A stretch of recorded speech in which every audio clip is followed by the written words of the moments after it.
everybody, and welcome to Cabaret Secrets. This is Gary Williams, and today I'm very excited because I'm joined by, as you can probably hear, I'm joined by a lady who I saw perform for the first time only about 2 months ago at London's Crazy Cocks. Friends of mine told me that she was absolutely bonkers, actually, and I'm still recovering from the experience. She is a singer, songwriter, composer, director, actress, and occasional harmonica player. Barb Jungr, welcome to Cabaret Secrets. Thank you so much. Actress, no. But I've seen you. Didn't you do something at the Royal Court? No.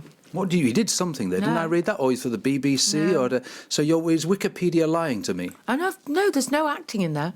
I mean, I did some stuff with Amiki Theatre, but that was. I mean, I was playing the MC of a cabaret of fools, and my cabaret of fools, because Amiki is a multidisciplinary company, whatever the PC thing that we say now is, which means that there are people with cerebral palsy and blind people and people with Down syndrome and so forth in the company, and we had the most hilarious time, and I was the evil circus leader of this ship of people, of unusual people.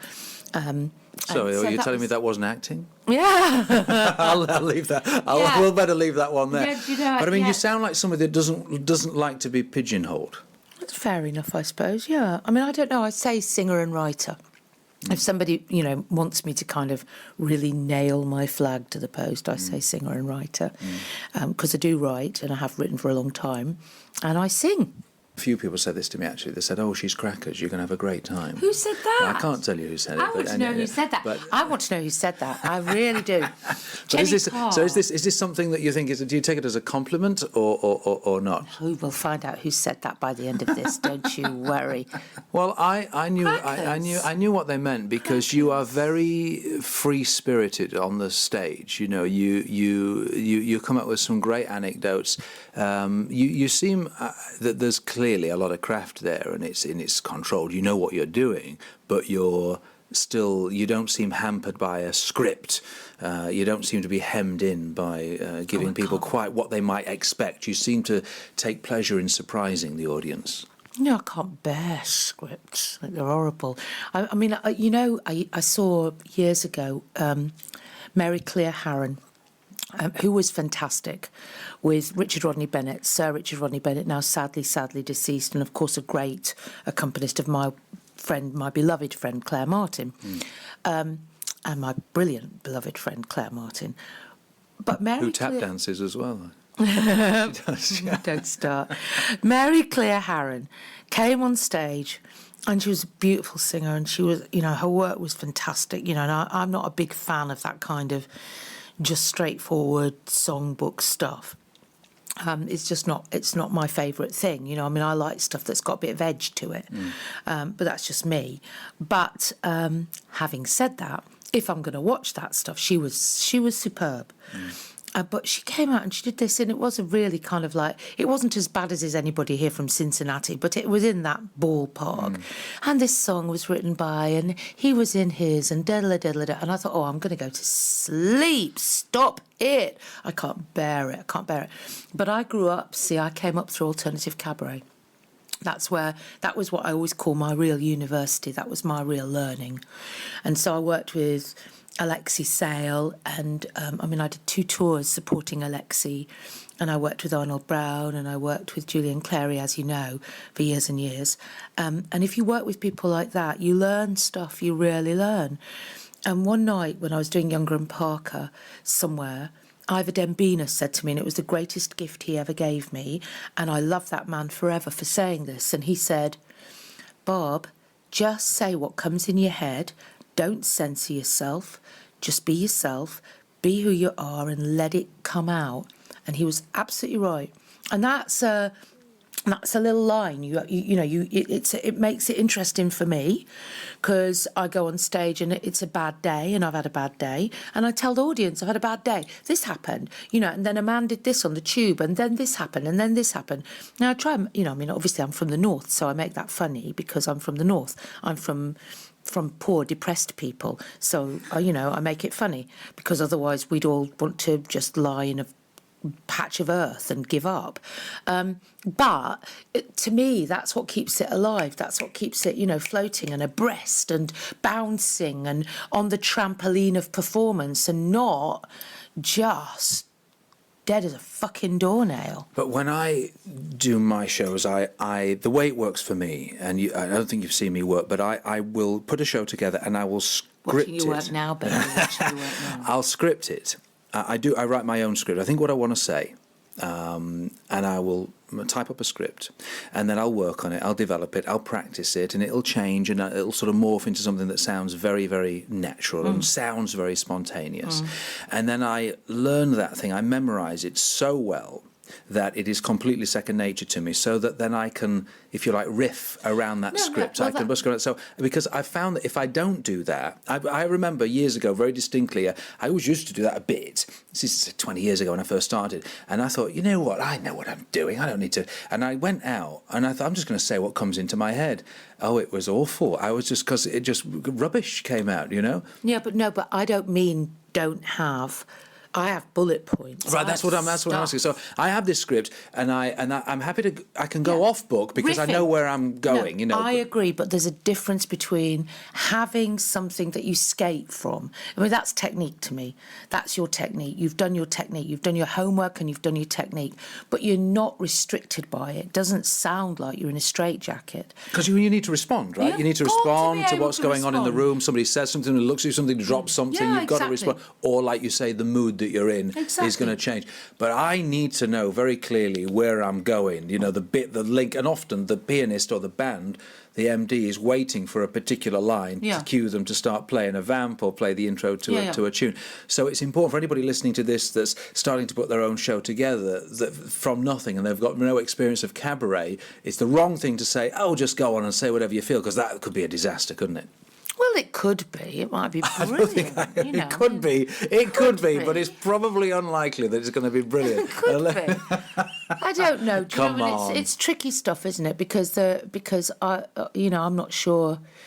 Oh, when you start out, you have to learn your craft. You have to learn your craft. I mean, I think the big problem is that where do you learn your craft now? Because when I used to do that circuit, when Ivor Dembina said that to me, he was talking to somebody who was working every night of the week, sometimes 2 or 3 shows a night, going from one place to another. So you were honing your craft. Yeah, if you're getting it wrong, you're not going to get it wrong very often, right? Because you've got to get it right pretty soon. If you got it wrong, people in the audience, believe me, told you. Yeah. You really knew it. I mean, I used yeah. to play the Tunnel, which is legendary amongst alternative cabaret and cabaret people who... You can show me the scars later. Oh, my God. Malcolm Hardy ran the Tunnel, which was out beyond... just as you came out of Blackwall Tunnel, it was right there. If you were going into the south, it was on your left-hand side. And you went on stage, and that audience there, they were like a pack of rabid dogs. They would smell whatever it was that you took onto the stage. Like, say it was a day when you thought, oh, I feel a bit fat today. Say, you'd walk on the stage and somebody would shout, have you heard of Atkins? Say you were thinking, oh, I feel a bit low today. You'd walk on the stage and somebody would say, geez, your face always that fucking depressed. Yeah, do you know, whatever it was like they could smell whoever it was that walked on the stage, they could smell you. And once you've dealt with that, when you go to a very nice civilised room, or you're playing in a theatre where there's a certain... much. It must be a breeze. It's a breeze. But you have to, if you haven't ever learned, how can you learn? And where are you going to learn? You're not going to learn in any of those places. It's really hard. I think it's harder and harder for people to find a place to learn. Being from the north, as you will, no surprise to you, my craft, I learned it in working men's clubs. That's where I started, and it was tough. Not unlike that. Exactly the same. That was what the working men's clubs were like. They were a platform for you to learn your craft. And you learnt to deal with people. and you learn how to deal with the things that were difficult, and the mics going off, and all the stuff that happens. You learn how to do that on the job. Because each time something like that happens, the mic doesn't work, or somebody even throws something at you, or somebody shouts something, or there's a power cut, or I worked in a club once, and they used to have this sound limiter, and I was going to the end of the show, and of course, just because our original My Act is, I was finishing with New York, New York, just for a change, and it got to the very last big, New York, and of course, I was looking at the sound limiter as I'm singing it, and it's peaking. It just got the big last note, it went boo, and all the lights went in, everything went out, our stage lights went out, the sound went out, and that was the end of the show. But when you deal with these things, when does this happen once? It happens a second time, it's not so terrifying. But also, if that does happen to you, you learn how to not use your biggest voice every single time. You learn how to do that stuff. And having learnt it, you then forget it 2 days later. But you're right, finding places where people can actually learn their craft now. I don't know where to tell people to go. I mean, there are lots of open mic nights, but you usually find that the audiences there are very generous. But I don't know where else people can go. Do you? No, I don't know either. And I think it's getting harder and harder. Having said that, every so often, I was working in Totnes at the beginning of the year, and the weather was absolutely terrible. And it was when we had those awful storms, and there was standing water on floods and everything. Wow. And I was driving through floods home. It was horrid. But working in this club in Totnes, and this young guy came out, and he was a singer-songwriter. And your heart sinks. I'm a singer-songwriter. And he was really good. He was really good. And he was young, he was like 18, 19. He was doing the festivals, and he was working. He was working everywhere he could get a job. He was working everywhere he could get a job. And I just thought, oh, bless your heart, you so deserve to do well. You so deserve it. It's funny. Because you're out there and you're working. See, for me, it's about you're out there and you're working. Yeah, in the book, Jeff Harner, a cabaret act from New York, Jeff and Michael Feinstein, they both say the same. They just say, get out there and work, because it doesn't matter how much music you study and how much time you spend learning songs or learn the piano. You need to get out there, do charity, go and sing in care homes, wherever anybody's going to listen to you. Just get out there and find your own venues. And find your own voice. The thing that I think is always interesting is whether people have got their own voice or not. I hear so many people sing with somebody else's voice. It's not their voice. Well, you're probably best known for the way that you completely deconstruct standards, and it's quite remarkable how you reinvent them and really make them your own, which is quite something. And you do such a different reading on them that people go, oh, I think I know this. Where do I know this from? And it's only halfway through that they go, oh Christ, this is Bob Dylan. But isn't that? And I think that's a great compliment. Well, it is, and thank you. I think there's two different things. I was listening to John Williams talking on midweek about what he's doing with the MGM stuff and the musical stuff. John Wilson. John Wilson, I meant John Wilson. And what did I say? John Williams. Quite John. Different. Yes. You know why? Because I was thinking about John Wilson. I mean John Wilson. I was watching a friend of mine doing a show, and she was a bit forgetful, and she said, I'm so pleased to have with me a dear friend of mine in the audience we've performed together, we're a dear friend. I'm so pleased that he's here. And I know that if we can put a light on him, he'll stand up and take a bow. Gary Wilmot, ladies and gentlemen, Gary Wilmot. And I had to stand up and take a bow. They all God knows what they thought. Yeah. But That's John Wilson, hilarious. John Wilson. But he was talking about that thing with voices and a certain style of singing. And I think if you're doing... I worked with Todd Gordon a couple of weekends ago. Oh, he's lovely. He's very lovely. And Todd does the Sinatra thing a little bit, as you know. It's a very different thing if you're doing a repertoire and you're going, this is me doing this, and then it's that. And that's fine. There's nothing wrong with that. The problem is, I think, if you suddenly start trying to impersonate whoever it is, and then it becomes a different thing. Having said that, I'm now going to go, there's no rules. Because look at, and you see, I can't remember her name either, Tracy, that lovely Tracy Garland show, the Garland show. Yes, right? Yes. She did Judy Garland. I was in a studio, I recorded a song with her, and it'll come to us both in a minute.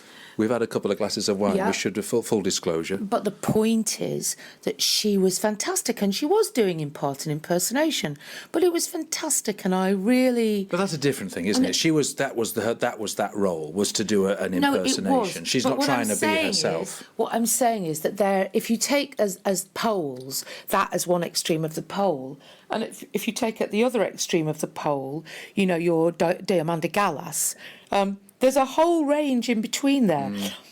But what you've got to be doing, it seems to me, is doing it with your whole self. Doing it with your whole self. So if you're doing for the sake of argument, Dean Martin, with your whole self, you're going to be giving. And people will know you're giving. And that's okay. I mean, for me, it's just I like messing with stuff. Do you know, I'm one of those. If I'd have been a bloke, I would have been a person that took everything to pieces. Yes. You know, that's just the kind of thing I am. It's an interesting thought, because that's what you do with songs, isn't That's it? exactly, and it's what I do with, and it's how I think about people, and it's how I think about life, and it's how I think about my own life, and I can't help it. I unpick stuff. I'm an unpicker. I'm let's unpick that. Let's see what's inside that. I just can't not do that. That's how I am. So how do you approach? Because I think it is a great thing that you do, the way that you dissect things, and it seems to me that's where you've really made your mark. What's the approach? How do you approach a new song if you're thinking, I want to do, say, a Dylan song or a Dylan show, or any particular artist? How do you start? I do it all intuitively. It's all intuitive. So the song, I've said this so many times, and it sounds like pompous shit, but songs find me. Songs come knocking, and they come knocking, and they knock and knock and knock. They won't go away. They just won't go away. And so I can't get rid of them. And so then I go, okay, I'll try you. But you're annoying. So what do? You sit down. I sit down. You sit down with a pianist. Obviously, you play. You play yourself. I sit down with people I work with, right? And I've got very small handful of people that I work with and trust in a room, and see what happens. And then so you go back. You get the sheet music, obviously the original sheet music, and sometimes I do that. Sometimes I'm the worst possible example of my own things that I tell other people. Yeah. So sometimes I do that, and sometimes I think I know it, and when I think I know it, I'm often wrong. But I don't know. You get driven by a force to. I'm recording at the moment, putting a new album together at the moment, and I'm driven by a force to do these songs that I don't understand, because nobody in their right mind would do these songs. Nobody in their right mind would go, I know, I'll do this particular collection of songs all together, because they'd have to be barking mad. And I'm doing it, and as I'm doing it, I'm thinking, this is absolutely barking mad. But the songs I can't not do it. I have to do it. Do you ever Otherwise, worry about, what else am I going to do? Did you ever worry about commerciality? I mean, clearly not. Hello, look. Hello. Have you seen my car? Clearly not. No. Clearly, I don't ever think. And when I have thought about that, it's absolutely, for me, derailed me. It's not. It's clearly not. So you just do what? Because I'm always worried about commerciality. You know, I think, I want to. In fact, I think I used to be much more creative and much more interesting as an artist years ago. And as I've become more experienced and I've got a little bit of a following, and I'll play in rooms, and of course I'm only going to go back to the rooms. They're only going to have me back if I'm doing good business for them. I think, well, we've got to get some bums on seats. So I feel concerned all the time. I'm always saying, how's the business? Is it okay? That's the first thing I ask. I'm worried about that, and I want to make sure that I've got a great snappy title for a show, that I've got some nice artwork, that I've got something interesting to say and something interesting to sing for the audience. And sometimes there are songs that I think I'd really like to sing these songs here. I've got some really cool, I think, repertoire, but sometimes I don't do them because I think, well, if I do too many of those, they're just going to switch off and be bored and probably not going to come back. And in that way, I feel like I let myself down. It's a really interesting thing that you said there. I am concerned that people come, you know, and obviously, it's tricky, isn't it? It's really tricky. I think if I were smarter, I mean, you know, for example, it would have been much smarter to do, you know, when I did the Nina Simone album, as a for example, to do all the ways that she'd done it and sing it that way, and do a picture where you look like Nina Simone and blah blah blah blah blah blah blah. And I didn't, you know, I didn't. I ripped them all to pieces and I did them new. But actually, that's very clever, actually, because what you've done is Nina Simone has the marquee value. If someone's in a store, and even if they don't know Barb Jungr, they're going to know, hopefully, Nina Simone, and they're going to certainly look at the back, because that's what people do, isn't it? They look at the back and they, oh, I know that song. Oh, I know that one. When they get it home, they may have a few surprises, but hopefully they'll be good ones. But it's funny that in the cabaret rooms that I work on land, I hardly ever do any of the stuff that I do on ships, because I think, well, that's that audience, and if I feel that I have to be very versatile. I really have different sides of my career, really, and I don't let the two cross over, because I don't think it'd work. Do you feel, you know, do you have the same kind of thing in different places that you work, or are you just, look, I'm Barb Jungr, like it or lump it, this is what I'm going to do? Well, you see, if you asked my mum, she'd say that was true, and she'd say that's where I've gone wrong. Yeah. And I think that, you know, it's tricky, this, isn't it? It's really tricky. For myself, if I'm just speaking about myself and my own work, then I would say I just do what I do. I try to do it the best I can. I have, in my life, made mistakes. I've done things that didn't work. I've done things that did work. I mean, you know, I've had quite a long... I would say quite a successful career, given that I'm still doing it, you know, and I've still can put food on my table and stuff like that. Here. Do you know what I mean? Yeah. I don't think it's easy to do the things that other people do. I consider myself incredibly lucky. And when people think, oh, no, but you're not, you know, what's lucky is to be, for the sake of argument, Adele. What they don't understand, number one, is that what's lucky is to be able to do what you like doing. Number two, what's lucky is to be with people that are nice, you know, yes. Kind, lovely people. I agree. What's lucky is to be able to have a roof over your head. What's lucky is to be able to choose the things you sing. I think choice is a huge thing in everything. Choose the things you sing. To be able to say, you know, I don't want to do that show. Yeah, choose what you sing, how you sing it. Choice is a massive thing, isn't it? You mentioned when you first came to London, you did an office job. That was in the early 1970s. You were living in Earl's Court in what you describe as something resembling a squat, with lots of crazy people around you wearing each other's clothes and all that. It was terrifying. And punk was just happening. I mean, I was so lucky because I was slightly too young to be a hippie. I was too young for that. But I grew up with me and Mary Wilson, who's my very great friend, I know you know that. But me and Mary Wilson were talking in a car, and we both said we were so lucky to grow up when we did, because the music that was coming out the radio was amazing. The voices, the music, the voices, it was amazing. So I had this incredibly great growing up period through this fantastic music. And then I came to London, and this enormous thing happened, which was called punk, which was only happening really in very small pockets of the world. And here I was, and I was right in the middle of it. The girl who cut my hair at Smile was on the road with the Sex Pistols, you know. And my bass player, beautiful, beautiful young man who's sadly no longer with us, Andy, the Revolution, Thunderclap Newman, the old Who studios. We were all in there, you know. You were part of it. It was amazing. And silver boots and a boiler suit, and, you know, mad, and a big pelmet of red in my hair, bright red, like pillar box red. It was fantastic. It was fantastic to be around then. And musically, it didn't contribute an enormous amount to where I am now, but it contributed an enormous amount to who I am. And you must have met some pretty wild personalities at that time. Yeah, I did. Do you think you're someone that likes being around sort of crazy, larger-than-life people a little. Do you like a little bit of chaos? No, I hate it, actually. No, I don't. No, I don't like it. I mean, I've been around a lot of chaos, and I don't like it.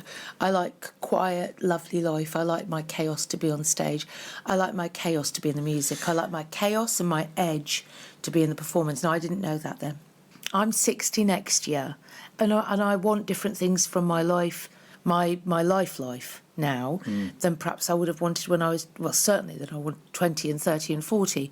But I'm really fortunate that I still will go out dancing till 5 if I want to. Yeah. I'll still, I still will on a beach if I want to.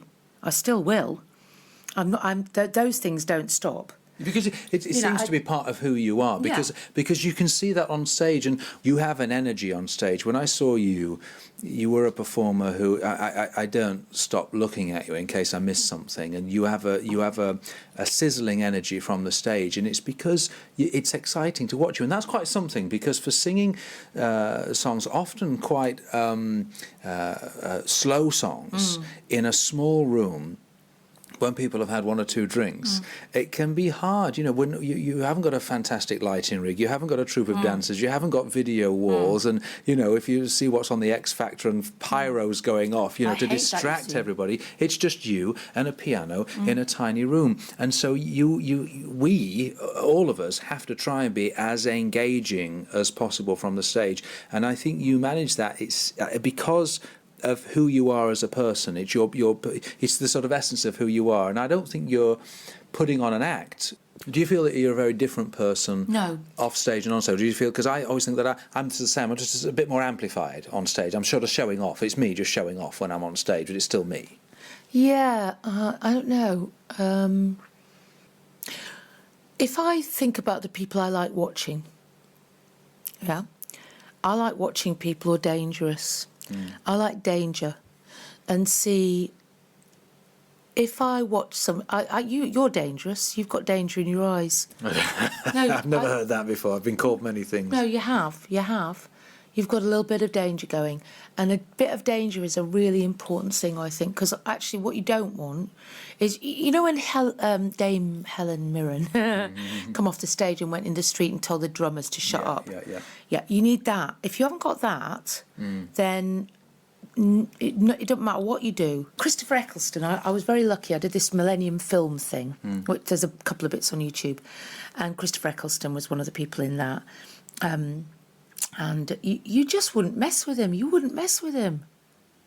It's got to do with having an edge. It's got to do with that.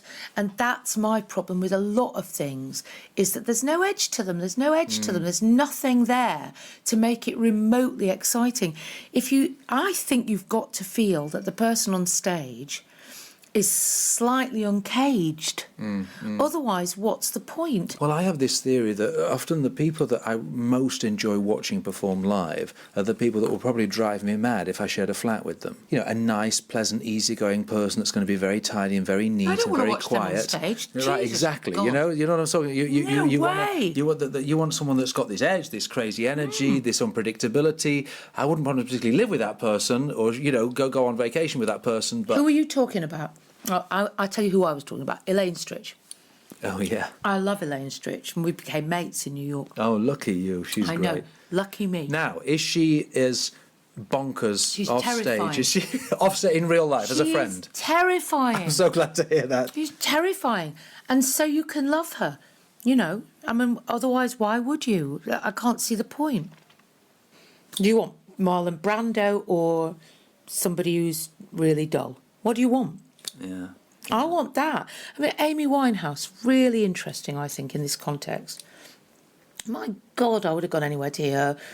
The woman could really sing. And she could really sing because she was on the edge. She was on the edge. Piaf, on the edge. No, they're all on the edge. We're all on the edge. Anybody worth watching's on the edge.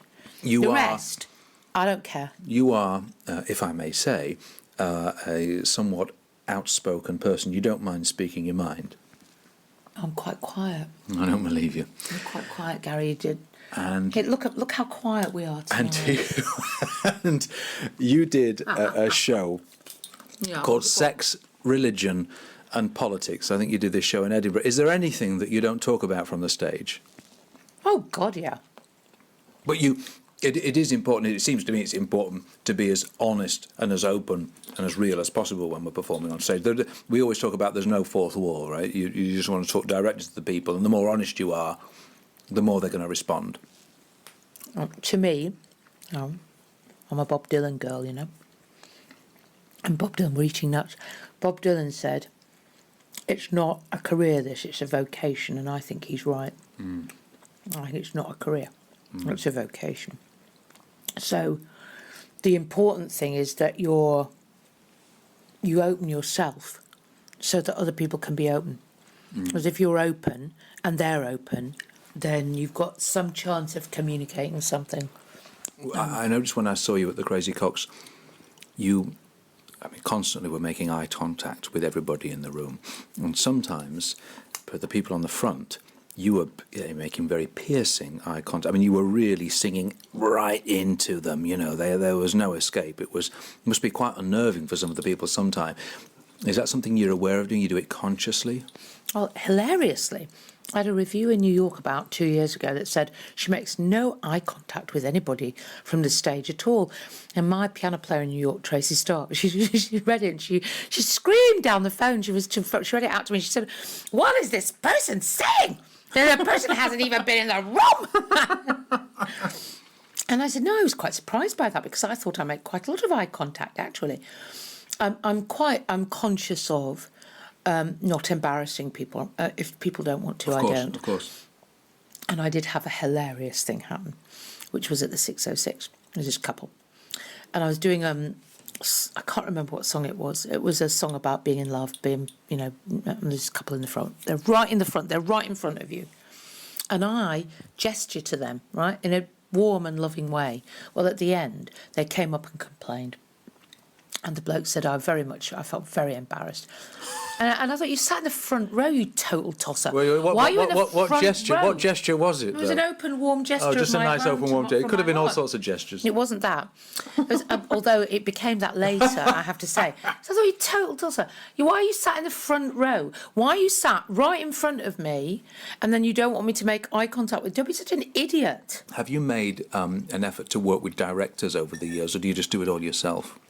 Do you like... I work with Debbie Isaac. You probably know Debbie Isaac. She made the wedding film. Can't remember what it's called. Matrimony? Is it called Matrimony? Anyway, she made that. I know her from when she was Snarling Beasties. And she directed something I did years and years and years ago. I was talking. And she said, "Sweetie, you don't need a director. Just go and do it." I said, no, outside eye. And she said, do you remember when I was doing Snarling Beasties? She said, I wrote it, I was in it, and I directed it. And I went, yeah. And I understand the outside eye concept. And certainly if you're making a theatre piece, you need it. And if I was going to do, thank you very much, prospective backers, my one-woman piece in the West End for 6 months, prospective backers, I would have somebody come and do that because you need it.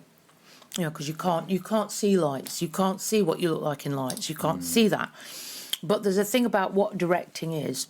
If directing is telling you what to do from the core to the bone, then no, I don't need one.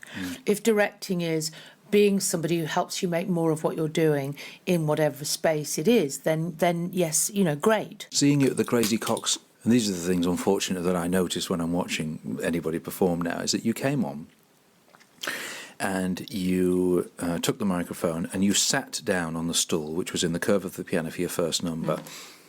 And then it was only later that you stood up and moved. I mean, it's a tiny stage, but you just stood up and took a step forward. And I thought, well, that's an interesting choice because I know, obviously, you know what you're doing. It's not happening by accident. You're not just thinking, oh, I'm a bit tired, I'll sit down here. You had planned, you knew that you were going to sit down for your first number and you planned to stand up a bit later. Now, when I start a show, I want to make a big impact. I want to come on and be sort of nice and big and all over the place and connect with everybody as much as I can for the sort of quick, snappy opening 2.5-minute number. And then maybe I'll sit down at the second or third number and sort of to suggest that we're now relaxing into the evening. But you sat down first of all, and why did you do that? I don't know. It's a sit-down number, and then it goes into a stand-up number. Are all your opening numbers sit-down numbers? Are they? That's a really good question. I have to think. Yes, they are. Yeah. Yeah? Yeah, because I think it just... I like to just have a little vantage point, you know. I used to sit down much more. I used to sit down the whole time. So now I stand up. Because this is a whole new thing for me, standing up. Oh, really? You've developed. You'll be doing. You know what I mean? You'll be step ball changing in a couple of years. No, and now I go into audience as well. I noticed that. I noticed that. Yeah. So this is a whole new thing. The going into audience. I'm loving it. I start my shows with my first bit of chat is based on the assumption that quite a lot of the people there might not have seen me or know who I am.